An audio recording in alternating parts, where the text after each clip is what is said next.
Sehr geehrte Damen. Ladies and gentlemen, research and innovation are a top priority in Europe in terms of paving the way for new opportunities and prospects.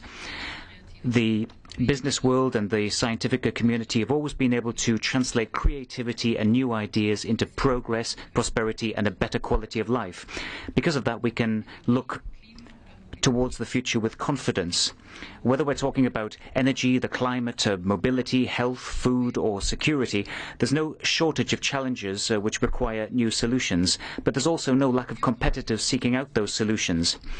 We Europeans need to keep up our efforts if we want to take the lead in the global knowledge-based society of tomorrow, and if we want our innovation and quality work to hold their own in the face of global competition on the markets of tomorrow. One decisive factor in all this will be the targeted promotion of cutting-edge research, and another factor will be to forge closer links between science and the business world, between the joy of discovery and entrepreneurship. This will make it possible to make innovative products, services and processes ready for the market quicker. There's no doubt that intensity of the research and competitiveness are closely interdependent, and that's why innovation plays such a central role in our Europe 2020 growth strategy. The EU Innovation Convention offers us a fantastic opportunity of exploring new ways for Europe to capitalise further on its strengths so that Europe can remain what it is, the modern, dynamic, forward-looking continent that we know and love.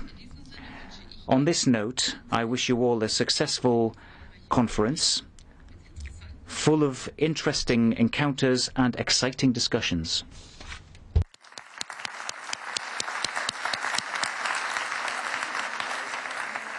Well, I think we can all thank Angela Merkel for these insightful remarks, which really are the perfect segue to our next session, and which will be all about competitiveness and how to address Europe's grand challenges. Before I introduce the session, I know you, President Barroso, have to leave us. I don't know if the other two, you all have to leave us. Well, let's give them another round of applause and thank them. Thank you. See you this evening. So, there is no break, so everyone stay with me. The next session, ladies and gentlemen, is called Building a Global Innovation Economy. Our discussion will focus on how Europe can kickstart growth through innovation, and it will analyze how we can use the current crisis really as a catalyst to remake our economies and make them fit for the 21st century. It will compare and contrast best practices in innovation from around the globe, and it will demonstrate that innovation is everywhere, not only in products, but also in processes and business models, not only in high tech, but also in creative industries and in the non-profit sector, the so-called third sector, and that it is not only a means towards a commercial end, but it is really the key way to solve Europe's grand societal challenges. I commend and applaud the European Commission for putting together a most eclectic, experienced and high-powered panel to discuss these and many other issues surrounding innovation with us today. Let me call on stage Mr. Jean-Paul Agon, CEO of L'Oréal. Ah, yeah, exactly. Mrs. Kiran Mazumdar-Shaw, Chairman and Managing Director of Biocon Limited, who is coming to us all the way from Bangalore, India. Welcome. Mrs. Silvia Venturini Fendi, Creative Director of Fendi Accessories. Sir Leszek Borisiewicz, Vice Chancellor of the University of Cambridge. And last but not least, Ben Verweyen, CEO of Alcatel-Lucent. So, maybe I'll go right here in the middle. So, there you go. first of all, welcome. It's fabulous, really, to be surrounded by so much innovative energy, by inspiring doers, and by creative minds.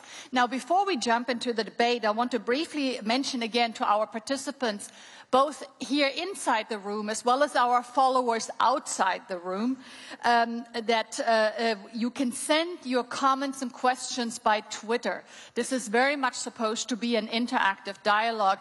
To remind you again, the hashtag is IC2011 Gold. One word, IC2011 Gold. So I look forward to receiving your questions. Before I call on our first panelist, I wanted to share with our participants that all of the panelists have been asked to limit their introductory remarks to 3 to 4 minutes. So I'm asking all of you to help me keep track of the time so that we have a lot of opportunity for discussion and interaction afterwards. And with that, let me turn to Jean-Paul Agon. Jean-Paul, you are the chairman and CEO of L'Oréal, a global leader in cosmetics and beauty products. I think everyone in the room knows your products, and probably half the room, I don't know how many women are here, use your products. So you run a company with more than a century of expertise in cosmetics, with more than 23 global brands, which is present in 130 countries and which employs over 66,000 people. L'Oréal, in my opinion, is a wonderful, very successful example of a European company that has really gone global and been very, very successful. What are your thoughts on how to kickstart innovation in Europe?